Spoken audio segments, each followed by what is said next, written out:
Majalah Tempo edisi 19 Mei 2025 mengangkat Deddy Mulyadi dan mengaitkannya dengan gaya populisme politik Jokowi yang dalam konteks tertentu disebut sebagai Mulyono oleh pihak oposisi. Tempo menggambarkan Deddy Mulyadi sebagai penerus pola populisme Jokowi dengan pendekatan komunikasi politik yang merakyat dan kebijakan yang berani. Berita atau artikel tersebut menyoroti bagaimana Deddy Mulyadi menggunakan strategi komunikasi yang mirip dengan Jokowi, tetapi dengan kebijakan yang lebih agresif dalam mengubah paradigma birokrasi dan politik anggaran. Oleh karena itu, ada persepsi publik terhadap Deddy Mulyadi dan istilah Mulyono memiliki dampak yang cukup signifikan dalam konteks hukum dan kebijakan. Dalam beberapa analisis gaya kepemimpinan Deddy Mulyadi sering dibandingkan dengan Jokowi. Publik melihatnya Deddy sebagai penerus populisme Jokowi dengan pendekatan yang lebih agresif dalam kebijakan dan komunikasi politik.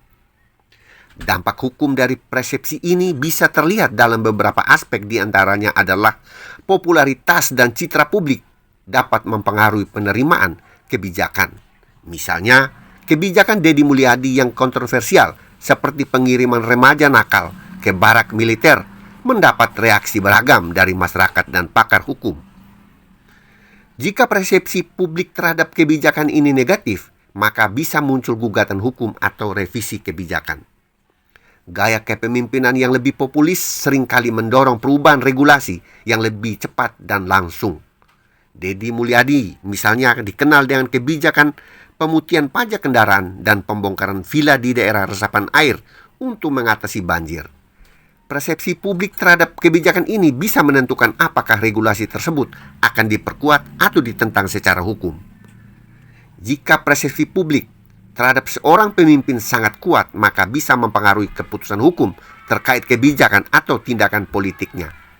Dalam kasus Deddy Mulyadi, pendekatan komunikasinya yang mirip dengan Jokowi membuatnya mendapat dukungan luas, tetapi juga kritik tajam dari oposisi yang melihatnya sebagai kelanjutan dari politik pencitraan. Persepsi publik terhadap pemimpin seringkali mendapat faktor yang menentukan dalam bagaimana hukum diterapkan dan diinterpretasikan. Apakah Anda melihat dampak ini sebagai sesuatu yang positif atau justru berisiko bagi sistem hukum? Mari kita diskusi. Salam keadilan, Advokat Darius Leka, SH, MH.